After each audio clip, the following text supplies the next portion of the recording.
You're listening to WKDW Radio 97.5 and KDWRadio.com, broadcasting from the Bishop West Real Estate Mobile Tower right here in absolutely, and I say this a lot, gorgeous Northport, Florida.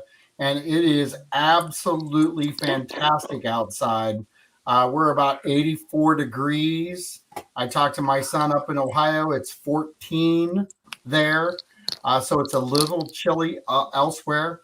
I have been out on the roads today. Just to give you a quick note, the police are out in force and they are watching their radar guns today. So let's not start out the new year with any accidents, any speeding tickets, and really no deaths. Let's keep everybody safe. So just come off the gas pedal just a tad bit, relax and get there safe, and enjoy the weekend. Fridays are always, always, always the number one trauma day at any hospital, and there is no reason to drive crazy right now. Just relax. 110 on 75 is not smart anyway, but if we could just back it down to 85 and just everybody consistently do 85, it would be good, even though you're still breaking the speed limit. I drove back from Ohio and I watched people zipping in and out as I got into Florida. It's not the Autobahn. Just relax, take your time, and get there safe. But I got a really special guest in the house, as normal on our first Friday of the month. I have Vanessa Carusone in the house. How you doing? I'm good. How are you? Good. How was the end of your December and the start of your new year? It's been pretty awesome so far. Yeah, pretty awesome. Had a really good New Year's up at camp and back to the grind. And, we've got a lot that's happening in Northport right now. And there's a lot of growth happening. There's a lot of activity happening. You were involved in, or not involved, but you were part of the meeting about the surtax, right? So I watched it. Yeah, I watched the meeting. And but first I want to make sure that we know that on January 11th, because of the Christmas holidays, they don't have a whole lot of meetings, but January 11th will be their first real meeting. And they're really going to be slammed with some serious types of agenda items, like the ULDC's first reading of a chapter. They're bringing parking and storage up again. And they're going to, of course, this is all proposed, place some money in from the budget to use for online permitting software finally. Praise Jesus. So January 11th, 10 a.m. is the next really substantial meeting. They have, the one where they're giving out certificates and stuff like that, proclamations. But this is going to be, it's a lot for one meeting. I don't see how they're going to get through it all, even though it does start at 10 a.m. So maybe they can. But it's a lot. So just wanted everybody to be aware of that, because that's a pretty big one and probably worth looking at the agenda items and really diving deep into some of those agenda items. So where can people find that information at? So you go to the cityofnorthport.com, and it's cityofnorthport.com. And you go to online meetings up in the search bar, and it will say commission meetings and workshop agendas or scheduled meetings.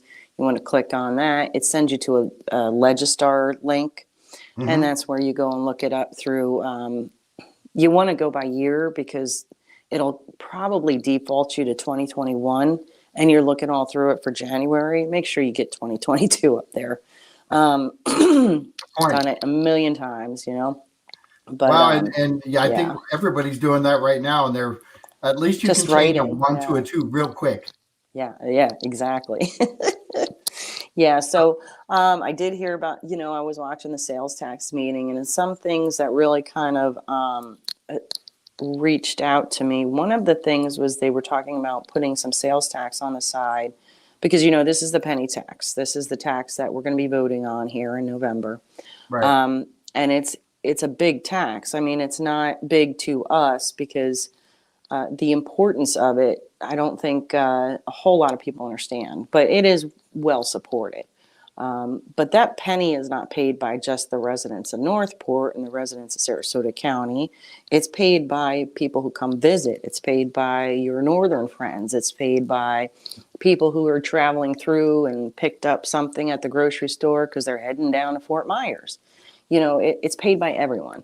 And so that's why it's the most fair tax there is that can be utilized for infrastructure and for other things that the city needs that it just cannot do with the fiscal limitations of what it collects at this point. There's limitations on impact fees, there's limitations on tax dollars.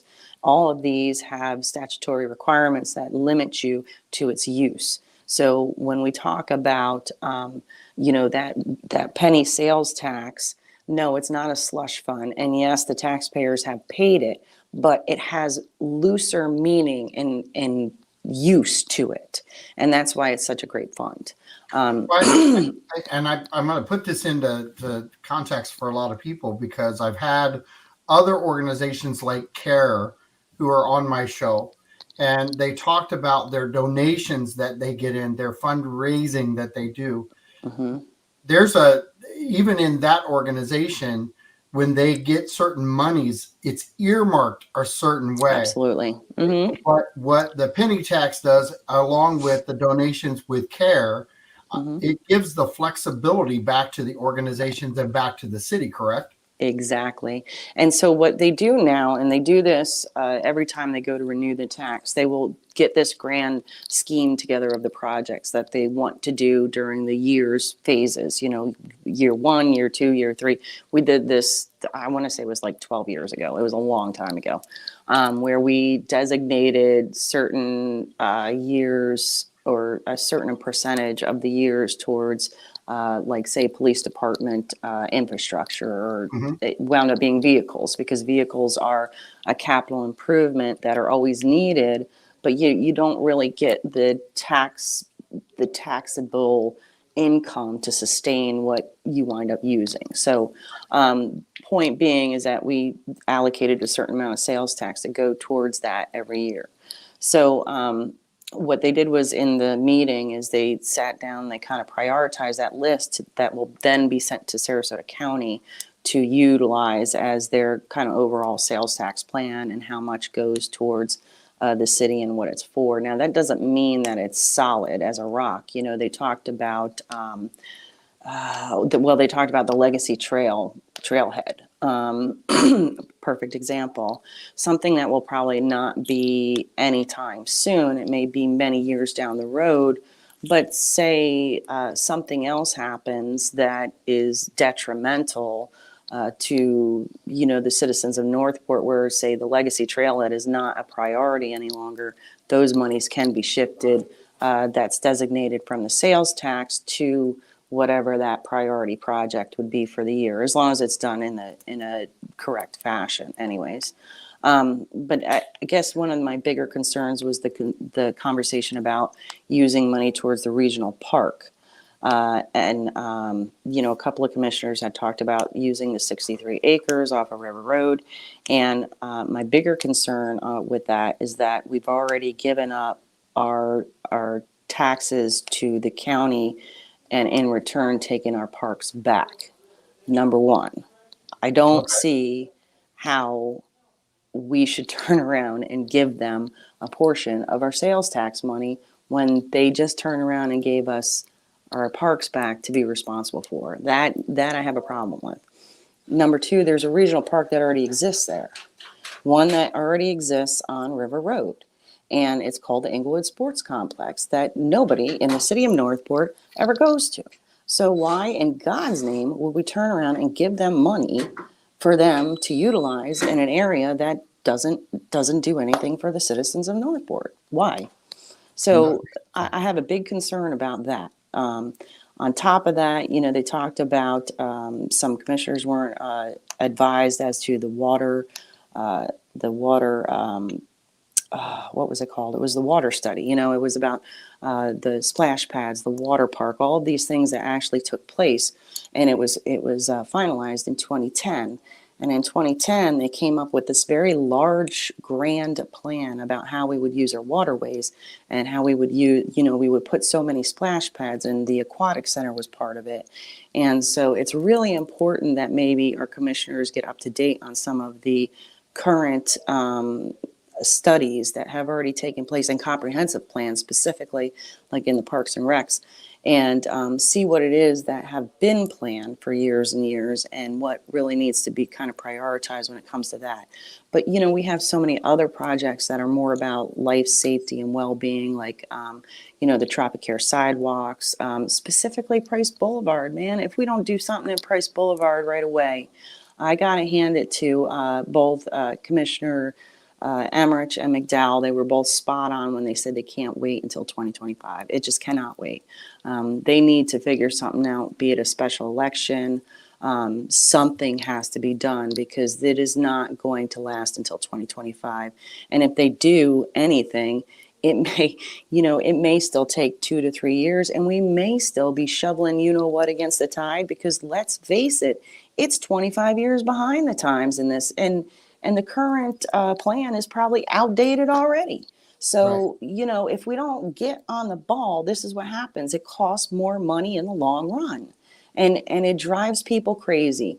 And this is why people get upset with government, is because there's no quickness, there's no fast tracking things. And it's not the people who are running government, it's all these policies and state laws and procedures that all hamper down the process. And in the end, what's it hurt? It hurts things like this, the projects, and that hurts the citizens. So something has to be done.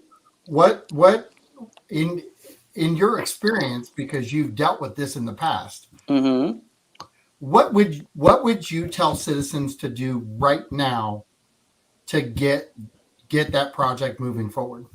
Price Boulevard, I think I Yeah. would definitely petition this. I mean, I would start writing your commissioners, making it, mandating that Price Boulevard is addressed within the next year, somehow, some way, whether it be put, after a year, put it on the next year's ballot, put it, something has to be done. And not only that, I think that what citizens should do, who are really, really serious about the expansion of Price Boulevard, is they should create their own group, community group, and start really pushing the fact that bonding has to be done. How much will it cost? Another $10 a year? I'm not sure what the number is going to come out to. Even $50 a year. Heck, everybody's put $25 towards Legacy Trail that nobody in Northport rarely uses. So, it makes sense, right? Right. I think that it's all about how you advertise, and it would take a full year for someone to advertise a bond like that. But, I think that a community group to start that action, that's how we got the tax on schools, was a community group got together, said, let's do another penny for the school tax. And it worked, vote yes, worked. So are So, you, with the two commissioners that you mentioned, are those the only two commissioners right now that think that River? oh no, no, no, they just happen to be the ones that spoke about it. All right, I No, just not was at all. I checking. I don't. because Yeah, I I don't thought mean to point out. No, it was just that they're the ones who really kind of honed in on the fact that we can't wait. I think everybody in the commission is I supportive agree. of addressing it, in an expedient manner. It's just a matter of how. Because a Right. bond will take time. You do have to advertise that. You do have to have it secured on a ballot. You can have a special election, but that's going to cost up to upwards of $80,000, depending on the time frame that you have it. And then I think there was some new legislation that came down the pike like 4 years ago, 2 years ago, that really kind of limit your special election abilities anyways, when it comes to bonds. So I think that, all this has to be taken into consideration. There has to be some sort of economic, financial feasibility study done on Price Boulevard to say it's going to be about X amount of dollars. This is how much that your additional taxes would be for the bond, blah, blah, blah, that kind of deal. So I think that there's a lot of legwork that needs to be done that could take place at the same time as an actual bond referendum. So, yeah. That's awesome. And Yeah. you're 100% correct that something has to be done. And really, we're behind. We're Yeah. way behind on Yeah. Price Boulevard. No Yeah. matter what anybody thinks. Uh, Mm-hmm. I know people that live directly on Price Boulevard have had their time frame and their piece, but it's one of those things where Yeah. it's I it's got 15 minutes. You want to wait 15 minutes? Sorry. Hold on. that's right. That's right. You're doing your thing at work too. Sorry. So Go ahead. it's one of those things where people are really just trying to do what's right for them. At the same time, uh, we are not that difficult of a city to understand when it comes to 4 lanes. Correct. And you know this, being a ex-city commissioner and a longtime citizen of Northport.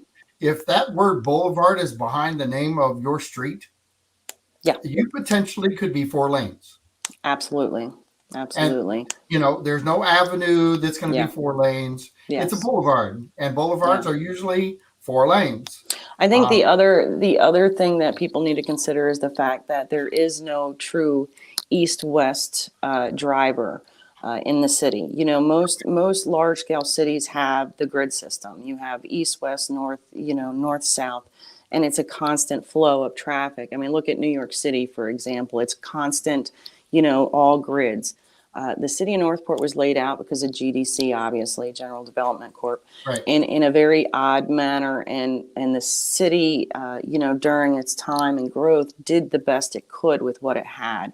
And that's why you'll see that you really only have, US 41, Price Boulevard, and Tropicare and I-75. Those are your 4 east-west routes. That's it, 4. So now you get rid of I-75, because let's face it, folks, every single day there's an accident on this I-75. I mean, I travel it every day, twice a day. It's horrible. Okay, so that's gone. Now what happens? You only have Tropicare and Price. That's it. That's all you have is Tropicare and Price. That's your 2 alternatives. Price Boulevard being 2 lanes is a danger.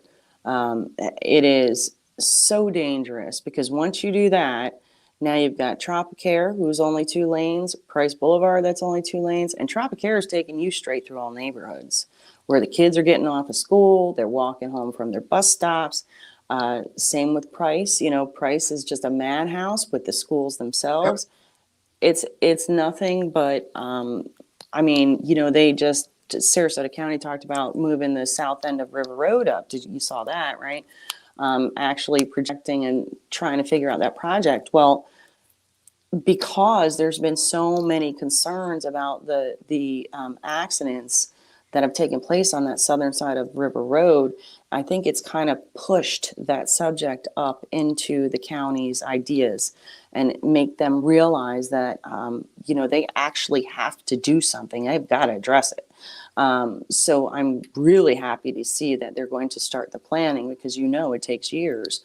Well, it's a similar situation. If we can't see that there's going to be a tragedy real soon on one of those 2 east-west roads because there's no other alternative, I don't know what else, we're not slowing down in growth. We're not not. going to slow down. We're not. The market. I'm going to start doing a segment in the mornings with WKDW on the real estate market and jobs and different things like that. And I want people to understand that while you see price drops and different things happening, it's usually because prices are overpriced to begin with, and then they walk them into the market. Yeah. I'm not a strategist like that. I hate it. Right. Because people think they own gold. And yes, you might own a piece of gold, but if you price gold right, you can sell gold. You just can't sell gold for a lot of times what you think it's worth. Right. In transition to what I'm talking about here, though, we have the ability to open up our city to good flow of traffic instead of the 8 to 10 minutes going down Price Boulevard. because there's a school bus in front of you, and now it's maybe 8 to 10 minutes, maybe it's 20 minutes to get down Price Boulevard Oh, because it of the takes trash way truck. more than that, but Yeah, yeah. Yeah. it's torrid at times. Hmm. Oh, yeah. And I want to talk a little bit about price, but I also, you brought in River Road, and there's some difficulties with You River think? Road by Hmm. itself. Hmm. And we have probably in the state one of the nicest intersections that I've ever seen Hmm. at River Road in 41. And Hmm. everybody asks the question, how did that Hmm. happen? Well, Hmm. can you kind of shed some light on all of the maneuvering that takes River Road to happen, along with So, that? well, River Road and 41, the intersection, back in the 2006 to 10 time frame, the city of Northport and Sarasota County worked in conjunction with each other to get that intersection actually developed. So it was a preparation for Welland Park, what was West Village's. And, at the time we only had like 130 residents or homes. We really didn't have that many residents. I want to say it was like 60 residents. So we worked together with divvying up our impact fees, the road impact fees that at the time were being collected by Sarasota County, but set aside for the city of Northport. Okay, so we designated a certain amount of money. I want to say it was about 8 million. I can't remember. As just it may not be completely correct, but I want to say around 8 million was designated to the intersection of River Road and 41. So that then spurred the conversation about the north side of River Road and how that needed to be widened and improved. And that's how the county and the city then kind of fought to get the state to take over River Road, north side. And they did. They did a little trading, horse trading between the county and the state. Now FDOT kind of owns the road, and it's their responsibility to widen that road, which, I mean, in turn is great because that takes the tax burden off the taxpayers of Sarasota County, aka the city of Northport. But it also does slow the process down because when any time the federal or the state government gets involved, it's always way worse in red tape than it is in the city of Northport. So Right. point being is that may be done after the county gets to do something in as a probably coordinated effort with Welland Park to start handling the southern portion of River Road. But that's a quick and easy kind of historical lesson. But I can tell you that they've been looking to widen River Road since the late 80s. I mean, many, many, many good people came before myself and many others who have been fighting for River Road. There was a great group led by a man down in Inglewood, and he passed away somewhere around, I want to say he passed away around 2012, but they fought every single time that county's meeting. They were fighting for River Road's widening because people were dying back then. you know. Right. Yeah. I was going to say, I don't know that we've hit their death toll. Well, I can tell you that's when they added Winchester Boulevard down there, Yep. that did eliminate a lot of the pressure off of that southern portion of River Road. But it was just a Band-Aid fix, because it's just like anything else. Now you just push the problem up further. So, the intersection itself really does need some help. I know that there's been a lot of accidents on that Winchester intersection. So that's going Absolutely. to be a big problem. And then there's some probably the beauty of the southern part of River Road though is that most of that property that's needed, the right of way property that was such a big problem for us on the north side, is already owned by the county. The right of way exists, so it should not be that hard of a problem to actually take on and widen Right. because most of that acquiring has already been done. Knowing what needed to be done. So Have that's why I we think have that we that one's on the acquired the radar. land on the north side? So that's going to be a state property. So, that's state road. I'm not sure what they go through to actually acquire, the right of way that's needed. I think there is some right of way that exists just from the setbacks of anything that's built on River Road. But I think that there might be some, I would be more concerned about what are they going to do about the drainage. Because for every bit of asphalt they put there for the widening portion of it, they're going to have to create some sort of a runoff pond. And I don't know, other than maybe old Blackburn property that's up more north towards the I-75 area, I really don't know of any large-scale undeveloped properties that you could use as runoff. I mean, you have the creek right there. I don't think they're not going to run, run any type of drainage, and nor is it going to hold it. So I think that's going to be the bigger concern, is how do you handle the drainage portion of it. Last time I checked, I think EPA would probably step in if they thought that they could. Oh, you can bet on it. You can bet on it. Anyways, so, I got to get going. Love you. Love you too. And we'll chat next month. Absolutely. I look forward to it. Thank you so much. All right, man. Have a blessed day. So I've got another guest coming in, but real quick, I've got a guest coming in next Friday in this time slot, the 4 minutes after 3 to 4 o'clock. He's coming in. I've been in touch with Washington, D.C. This gentleman is going to come on air. He's going to talk about the increases to the electric prices from Duke, FPL.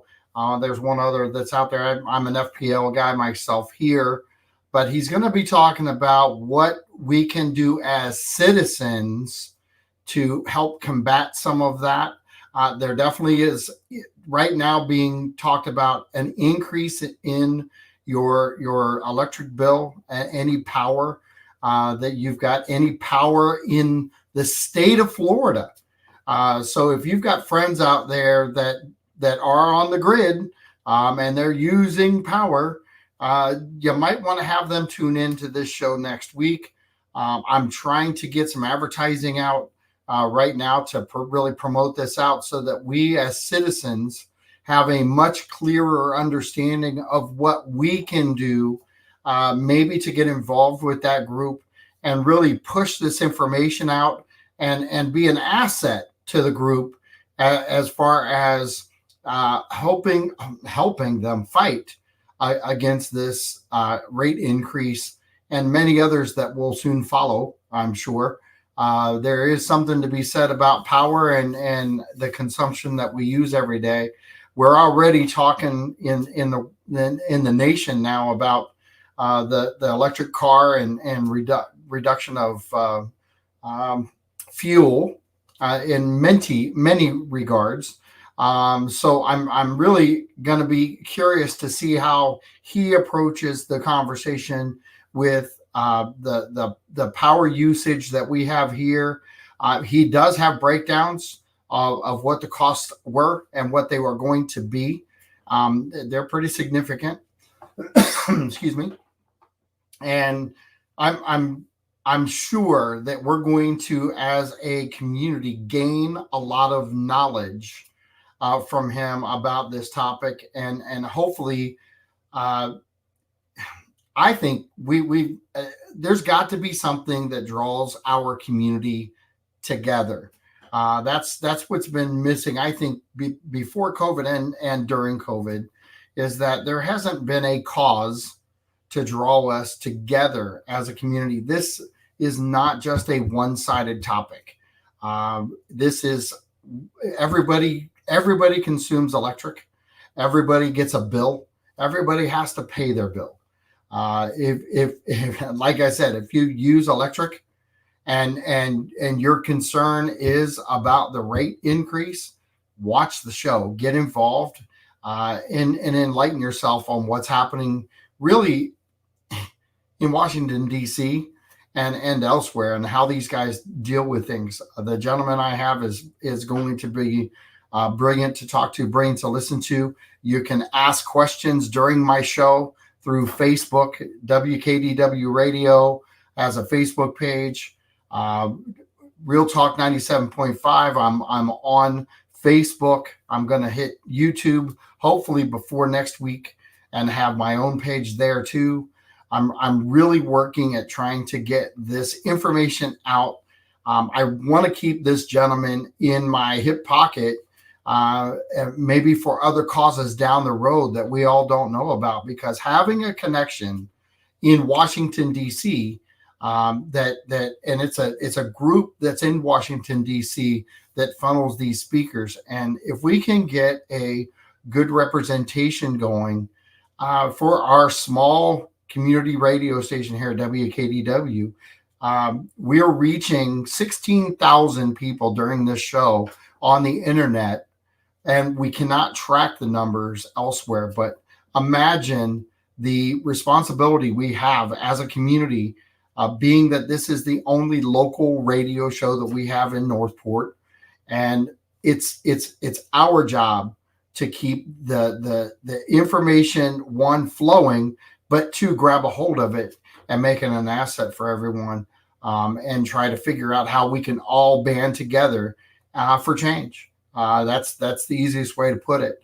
I don't know if Marie's out there right now, but if you want to pop on real quick, I know that we talked about the upcoming event that you have, and we did that last week, and I want to throw kudos out to Vanessa real quick, because she actually was at work, took her break to come on and cover her time slot. So kudos to Vanessa for doing that, and I really appreciate her taking time out of her day once a month to make sure we're getting updated on things that are happening in our community. But Marie, how are you doing? I am doing fine, losing my mind, but what else is new? Well, and that's okay. Yeah, our event's a week away. Yesterday, the Northport area Art Guild, the Northport Art Center, the website went down. So, in case you were out there trying to buy tickets and you couldn't get in there, we had a little hiccup. And merely a flesh wound. Those things happen, and you just deal with it, because they have an offsite webmaster that took care of everything. How are you doing, John? I'm doing great. It's a start to a new year, and things are always. I just try to move things forward anyway. But 2022 is going to be a great year, not just for us at Remax Palm, but I think 22 is going to be a great year for a lot of people. I see a lot of attitude change out there. I see a lot of people moving forward. I see them ready to bust loose in 22. I think it's going to be a great year myself. And they're saying now COVID will be a norm, just like the flu or the colds and stuff, and then we have to do things about it. You know what? Such is life. We move on, we deal with it. And, yes, we've lost loved ones, and I personally have suffered loss. And I know that, John, you've suffered people that have passed away from COVID. And we just are more careful, which brings me to the point, because I did make an announcement on my radio show, and I let John know and the people at the radio station. I have a son that's a minister, and I was just recently diagnosed with breast cancer. It's not the one that's going to kill you. If you're going to get one, this is one to get. It's called DCIS. It's non-invasive, and it's non-life-threatening. Well, I'm the chair of this event. I was given this news December 23rd. Of course, the people that are helping me with this kind of freaked out, like, oh, what's going to go on? People, I'm moving on. It doesn't mean that I'm dying, this minute and that. But at the chamber event, I went to the Northport Chamber breakfast the other day. I won something.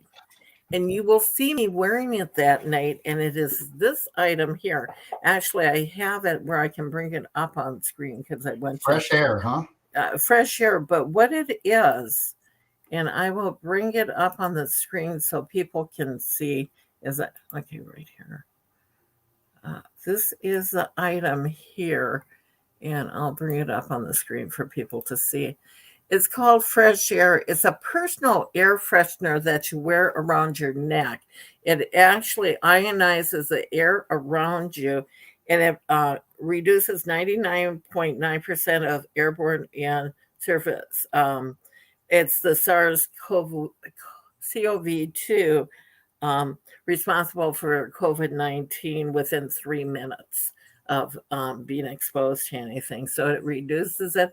If you have asthma or anything like that, I didn't know that they made things like this. And I happened to win it because when the gal was giving it away, I'm going, please be me, please be me, because I can use this at the event. My husband's been freaking out saying, oh man, for you to go to your event, you're going to be hugging and seeing people and them. And I said, hey, I won this thing. I'm going to be good. I'm going to be good with it. And I've had all 3 of my shots. I've had the 2 and the booster, and I'm careful when I'm out there.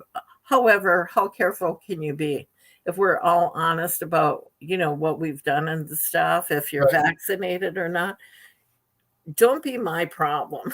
If you come to the event and you know that you haven't done all these things, you may be exposing a lot of people to if you've picked up the virus, and whether you've been vaccinated or not, you can still be a carrier or even have it. Right. So, yeah. So Well, I think we talked a little bit about this last week, and I'll just do a quick reminder. The number one thing that we can all do is hand sanitization. Mhm. People have totally gone away from it. I want to say they've lost their minds over masks. Yeah. I've watched people who wear their masks religiously, and they wear their mask religiously, and they forget the hand sanitizer on their hands, and they touch their mask. They put it around their ears. They pick drop stuff it up on off the floor. ground and They put it wad up back. their mask. They put it in their pocket, Yeah. and then they put it back on their face. Well, everything you just touched is now condemned, are contaminated, and it's like the first thing that everyone has to remember pre-COVID. When I worked in the hospital, you washed your hands, Mhm. and then you put your gloves on Mhm. when you did things in the room, and then you took your gloves off, you washed your hands, and you went into the next room, and then you washed your hands again, and you repeated. And it's like I can't I've got 25 years of medical, and I can't tell you how many times I washed my hands in one day, but it's to the point where we have so many people now that are so concerned about the mask, they forget about everything else. Yeah. And that's kind of foolish to me. Do they wash their hands when they go to the bathroom when they're done? I have no idea. Oh, that's another topic we could. That is a completely, here's the thing. I think as a nation, we've all sat back and we've all watched what's going on with COVID. And some of us are more afraid than others. I have been vaccinated. I've gotten twice. I've been vaccinated, and I did it early. I did it as soon as my doctor, which was a shock to me, Dr. Lee Gross, who is a phenomenal physician right here in Northport, signed me up for it. I drove all the way out to DeSoto County at the hospital and got my injections, and I had very little side effects. And in fact, I when I say very little, I don't know that I had any. I had a little soreness in the arm. I think it lasted maybe 20 minutes. I don't remember anything negative after that. My wife, after that first shot, my wife had COVID. My sister-in-law had COVID. I was the caregiver for both of them. I had to delay my second shot because of the fact that they had COVID and I was exposed. Well, it turns out that on the scientific scale of things, my delay actually was to my advantage, because now the data that they have is that second shot should be delayed longer. And so it worked out better for me. We all have to remember, though, that I said this before, that everyone makes choices. Everyone has to get educated on exactly, and I mean this, exactly what they're gambling on. I've heard people talk about, well, you're not vaccinated, so you can't come. Doesn't matter. Sorry, it doesn't work that way. People who are vaccinated and people who are not vaccinated, they are carriers. They can be. Everybody can be a carrier. The options that we all have is, do you want to get sicker or do you want to die? That I've said that last week. I'll say it again today. If you don't get vaccinated, then you probably will get COVID and you probably will get sicker and you have an option of dying in there. So if you're looking at this through the right lens, you're making a choice. I think everybody has to redirect their behaviors right now because people are, I think, being selfish on both sides. People are being selfish on the side that I want them to be vaccinated. President is one of them. He handled that wrong as far as I'm concerned, because you can't beat people over the head with a ball bat to convince them to listen. Anytime you do that, they build a bigger fence, they build a bigger wall, and they don't listen anymore. They're just become righter. And we've all had kids that our kids do the same thing. When you approach them with the I'm more powerful than you, you're going to listen. They just maybe have a bigger uprise than you thought they would. But I think that we all need to, as a community, step back, realize that people have choices. And then even the ones who have gotten vaccinated, who feel like they have power right now, they need to get educated first. Yeah. And what you're talking about is digging their heel in the sand, to make sure that, I used to be a really stubborn person. If I would hold my ground on stuff. I've learned compromise. I've learned to listen to everybody's side. I've always been that way, but if I was stuck and I thought I was right, I'd put my heels in the sand and I'd go for it. Now, as you mature too, you listen to both sides, you try to come to a consensus and try to get along. Life is too short, people, to make become the drama queens out there. Life is too short for that. John, let's go back to the event, because I want to let everybody know, because of COVID, and that's one of the reasons we're talking about it, we went hybrid for our event. So you can attend virtually if you don't want to be with people and want to do your own meal and stay at home, or even get with a group of people and watch.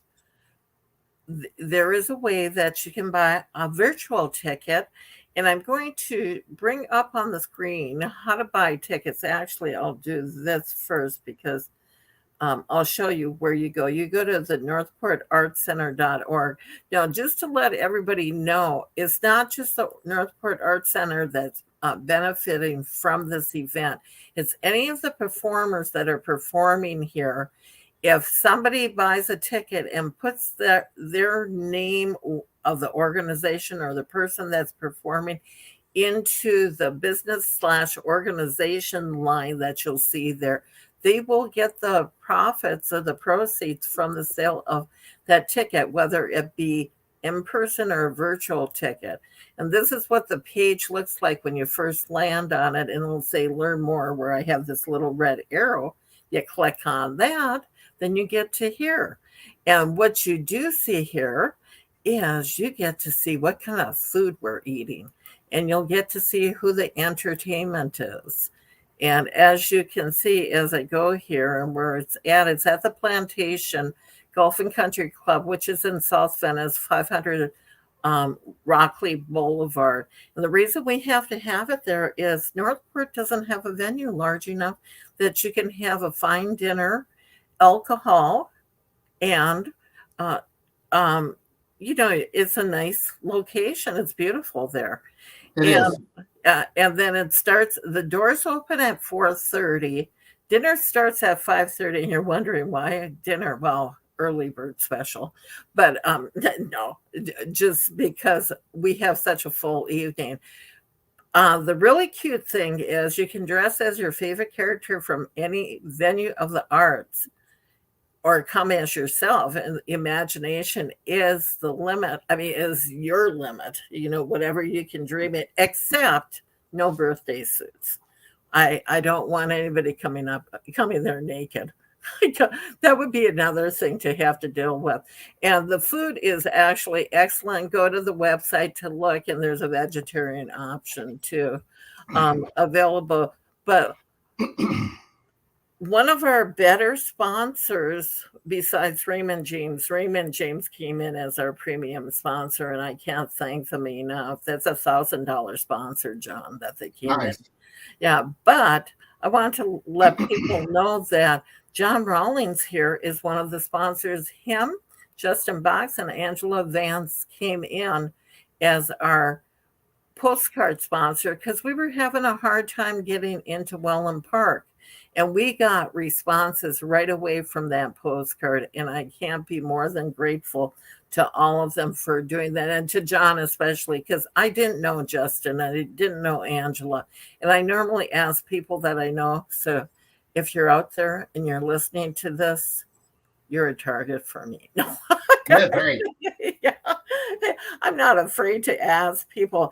And I wanted to, talking about that, talking about giving back, I'm friends with Dennis and David Valentino from Boca Lupa. They own 3 of them. They just opened another Prime up in Venice. They own the Prime in Port Charlotte. Plus, they own Donato's. Those guys are good guys. I've known them for a while. Dennis actually did Comedy for a Cause for me. They closed the Donato's restaurant, and we did the kickoff there when we had done that. Well, the other day, we had stopped in Boca Lupa, and one of the gals went and asked about getting a gift card. And they said, no, we only do Pizza for a Cause, because every Tuesday, all 3 Boca Lupas come together. They pick one nonprofit, and that nonprofit gets part of the proceeds from that day. And they give back to the community all the time. And I don't know how many people know this. These guys are very generous, and they give back all the time. And we're talking like $1,000 in proceeds. And you don't have to bring the little piece of paper to that other restaurants require, that they attach it to the bill, and that they just take it off the top. I asked David one time, why do you do that? He said, it's too much paperwork the other way. I said, yeah. And they're generous guys. So in case anybody is out there listening, those 2 guys and all their restaurants, they're very, very generous people, but they keep quiet about it. They're not waving their flag and saying, hey, we do this and do that. And I sent them a thank you note to all of them, because they picked us for February 15th for Pizza for a Cause. Dee Dee put it in on Wednesday. I said, do it, because at least do it. Just do it. And so they responded the fastest I've ever seen them respond to stuff. And February 15th, please, everybody, go to Boca Lupa's, no matter where you live, on Tuesday, and part of that proceeds will come back to us. But any Tuesday, go there. So let's go back to our event. And I know a lot of people say, I always hijack your show when I'm on. That's all right. Yeah. We got great information.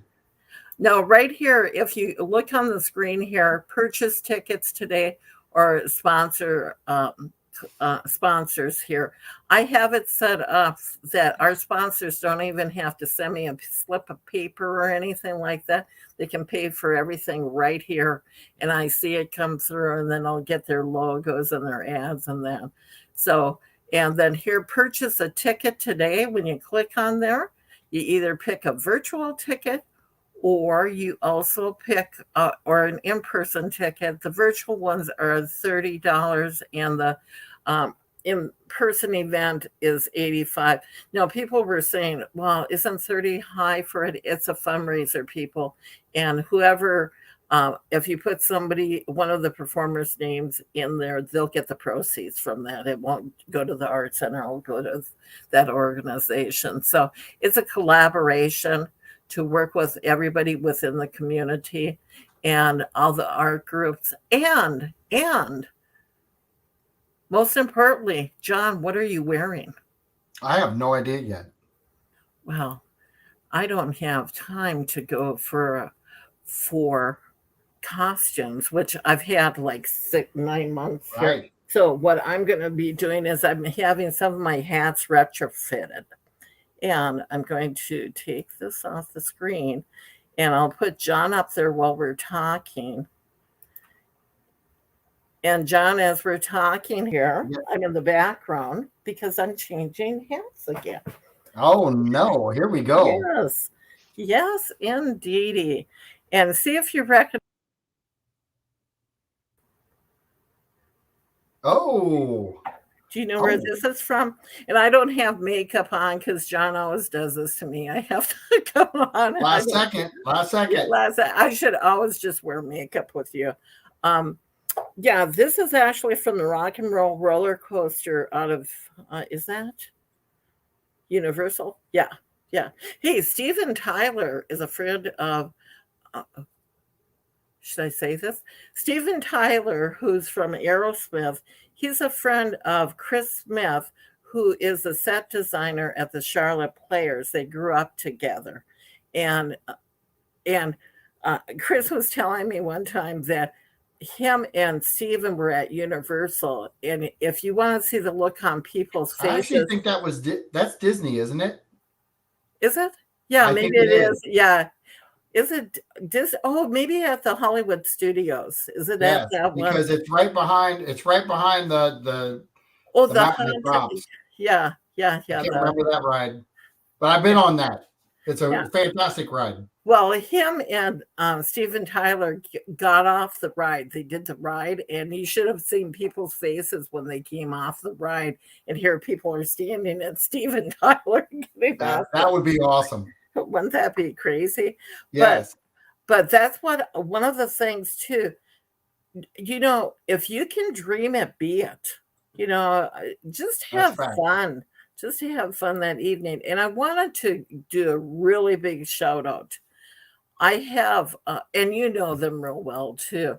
We have friends out there that if you need somebody to come to your aid, and they were going to come in as a sponsor anyhow, but I had, when Annie, I said, Annie, call me because she was sending me something. And I said, Annie, I need a virtual sponsor. I said, it's really expensive to go virtual. And so Annie said, Marie, of course, we'll do whatever you need, we'll do it. I said, okay. So I'm putting this up on the screen. I'm just designing it because it'll be the logo of what you'll have for a landing page. But if you can see here, these are all, Seaport Optometry is a sponsor. If I do this, I might end up screwing up stuff. But these are the performers and the people that you'll see up on the screen here. And if you notice, RJ Malloy, he's the MC. Jill Luke will be part of the live art auction. She'll be Vanna White. Jim Shirley is the executive director of the Arts and Cultural Alliance of Sarasota County. He is going to be there. He is the Chamber of the Arts in Sarasota and Manatee County. He takes care of that. This is a representative for Common Grounds. This is the Rockback representative. Over here we have the symphony, the concert band, and the crowd will be there. Imam Bisha from America's Got Talent will be accompanied by Isaac James here. This is the Comfortbergs, Tammy Renee. So we have and we have a live art auction. In between transitions, we'll be going with a live art auction that will be having an auctioneer with Jill Luke strolling around with pieces of art. How fun is that? And because it's called Intoxicating Evening of Discovery, you can actually drink while this is going on. Woo-hoo, woo-hoo. So, John, I think you're really excited to be there that night. I am. I'm ready. Yeah. And how about Carrie? Oh, she's ready. We'll have a good time. Oh, absolutely. And you know who's going to be there? And I don't know if you know him, but my Charlotte County people do. Definitely. All right. Mike Riley from the Oh, Boogeyman. all right. Do you know Mike? I don't. That's going to be Well, interesting to I'm meet going him. to introduce you because Riley is the spokesperson for Charlotte County Schools, too. Whenever we have anything going on here, he's the one that you see on the media. But he is also not only my friend, but he's also founded the Boogeyman. I know we have to get going, don't we? Oh, wow. All right. Well, this is John Rawlings with WKDW Radio 97.5 FM and KDWRadio.com. Drive safe. Have a great weekend. Join me on Monday, 3 to 4 o'clock, and next Friday, big time, 3 to 4 o'clock. Great show coming out of Washington, D.C. Lots of information. We'll talk to you soon. Have a great day. Bye-bye.